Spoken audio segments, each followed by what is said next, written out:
I was stuck at like 18,000 followers. And in the last 2 months, we're now at almost 120,000 followers between Yeah. the two. So we've added 100,000 followers based on little tweaks that you guys gave us. Taylor, what's up, man? Super happy to have you here.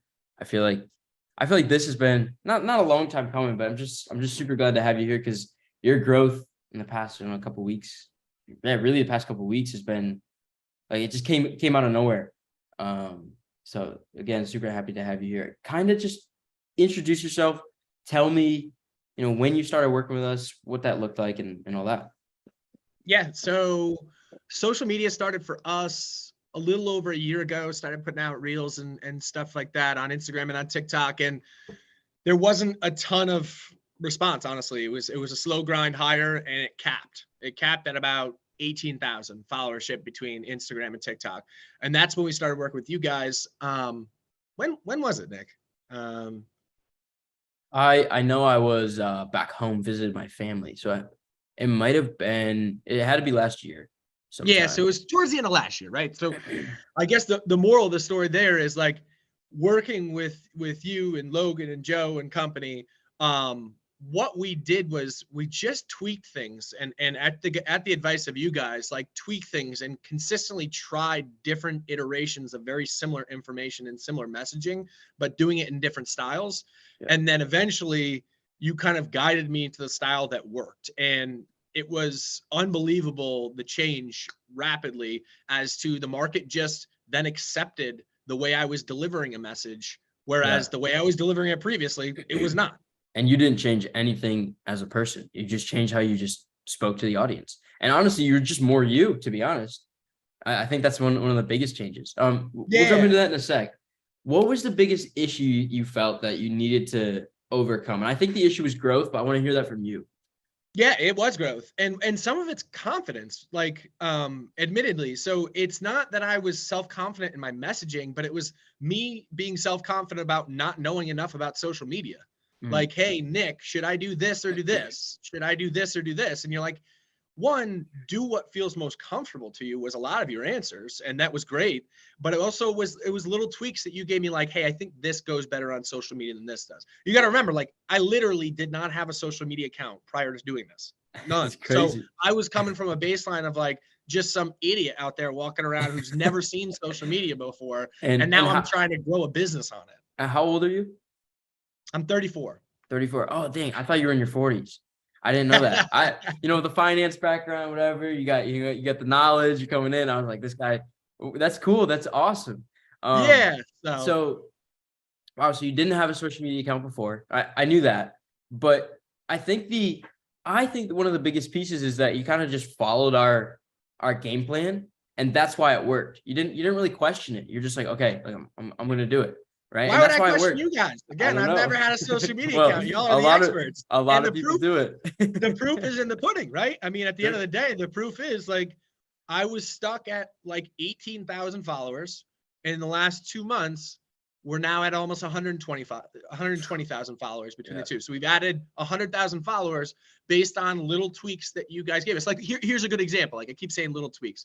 Like a good example of one that I think legitimately made a difference is our profile picture was just this owl. And it said, and so clearly it was a company. And you're like, dude, more people want to follow a person than they do a company. They're like, put your face on there. And you're like, dude, and make it a selfie. I'm like, I don't feel comfortable with this, man. You're like, just trust me on this one. So I put a selfie on there. Again, who knows if that makes a big difference or not, but I think it did at the end of the day. I agree. I think the week after, that's when the first couple of videos started to hit. Yeah. If I remember. Like really hit. There's a couple that were doing good, but then boom, it's just like out of nowhere. So how did you try to overcome the growth stuff prior to working with us? I don't know. I would ask people, the worst thing is sometimes asking friends, family, like what their thoughts are, because one, you're going to get, a jaded opinion on it and they're going to give you sugar-coated. And they're like, oh, I love your stuff, this and that. But like at the end of the day, they were all saying that and the reach wasn't expanding at all. Sure. The followership wasn't expanding at all. So I needed someone to come in from the outside and talk to me like a big kid and say, here's where we need to tweak things, dude. You're doing some stuff well, but you guys like nicely say you're not doing some other stuff well. And that was what I needed to hear. And then, you know, a concrete game plan. Your guys' process is pretty thorough, right? So if you're going to become a client of yours or work with you guys, like there's some work on the front end, but it pays off in spades because you guys help build that content and those ideas and concepts for people at the end of the day. So you put in the front end work, and then the results come on the back end, and it just gives you a systematic process and game plan to follow on a day-to-day basis. Appreciate that, man. And the outcome, so you went from 18 total to about, we're at 125 now. What does that look like internally as well? Because I know your situation is a little different, right? You're not really selling a product. You're kind of just awareness for the ETFs that you guys have. So what does that outcome look like? Because I know you really want to start social and grow an audience for funding and stuff like that. So what does that look like, you know, in terms of that? Yeah. So like from an outsider's perspective, looking into a young company, one of the things they want to know is like, are you guys on the cutting edge of marketing? And there's no more cutting edge than where people want to get their data on a day-to-day basis. Millennials, Gen Zs, et cetera, want it on social media, and it's free, right? So us putting out content every single day doesn't cost us anything. And that is the key at the end of the day. If we can touch, you know, I'm not saying we're touching 100,000 people every single day, but between TikTok and Instagram, we're getting, you know, 50,000 plus about 20,000 views. So we're getting 70,000 views on every single video on average. And then some of them pop and go more than that. And some of them are duds and go less than that. But I think average is probably 70-ish thousand views per video, which is huge. If you can say that without spending $1 on something, you're putting your message in front of 70,000 people. Like, who doesn't want a piece of that?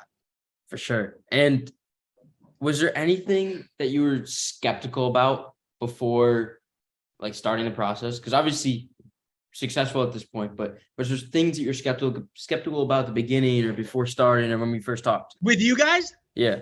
Oh, I was totally skeptical. Honestly, social media is the wild, wild west. Like everyone's going to tell you they know how to help you build your business and build your followership, right? Everyone's going to promise you a bag of tricks, but honestly, I felt like you were being genuine with us.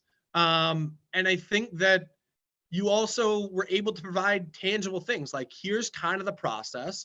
And you didn't tell us everything because you're not going to give away everything, but you gave us a pretty good idea of the outline. And then here's what we're going to do. Here's where we think we can get you. Here's what you need to work on. And does it make sense? If it does, let's move forward. If it doesn't, fine. That's cool. For sure. But I was absolutely skeptical. No doubt. For sure. I think especially because you're probably new to social media. It's a new game, obviously for you. Is there anything that you would change overall about our process and what working with us looks like, and what would that be? No, I don't know. I'm getting used to Discord. Like, I'm 34. Sure. You thought I was 40 something, and rightfully so. Like, I'm just an old soul. So like, getting used to communicating on Discord is something that is something I'm not used to. I'm a text email type guy, but no, man, I think you guys are doing a great job, and I wouldn't BS you here. Like, you guys have produced results for us, like, and it's hard to argue with that. You can say one thing or another about what my videos look like now. They're great, they're not great, whatever it is. Like, the results are there, and that's all I care about at the end of the day. Followership is very engaged as well. Yes, so we're getting super true. Hundreds of comments, and your engagement's actually just like amazing compared to most people that produce content. It's like incredible. Yeah, so we've been lucky, man. Like, I've been able to deliver a message that seems to resonate with folks, and fortunate to have been able to do so. I think that you guys helped me kind of find a niche in the market. There's a lot of finance people out there, but I think that we kind of took like hey, let's educate people on simple concepts in finance. And that was the niche that I was able to fill. And if there's one thing that you're maybe, happiest about overall, what do you think that would be? The growth is obviously what I'm happiest about, right? The results, I keep saying that at the end of the day. I think that really the biggest takeaway is I've got a little bit higher level of confidence in what I'm doing. And, I felt lost before, where I was trying different things and nothing was hitting. And now I've got a better sense of like, if I put out a video, you know that not every video is your greatest video. Like, and I think I have a pretty good sense, like if I put one out, like this one's going to go. And another one that like, I'm like, hey, admittedly, I'm just trying to fill here. So, so I think at the end of the day, it's a level of confidence in what I'm doing now that is significantly higher, and just the mental psychological battle that I was playing with myself every day, trying to figure out what to do That's such is that's is such a behind good us. point, because I think the whole social media get on camera thing, like trying to talk to a friend, is all mental. Honestly, at the end of the day, it's all mental. It's all like a confidence game.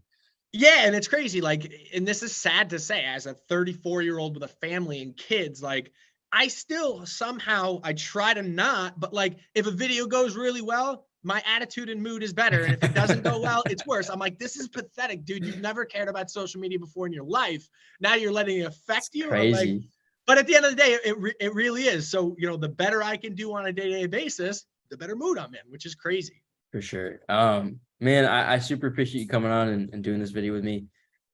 Yeah, that's pretty much it. I just want to thank you for jumping on, and we're gonna keep working together. Let's double the followers from now. Love it, brother. Love it. Awesome, man. Thanks. Thanks, Nick.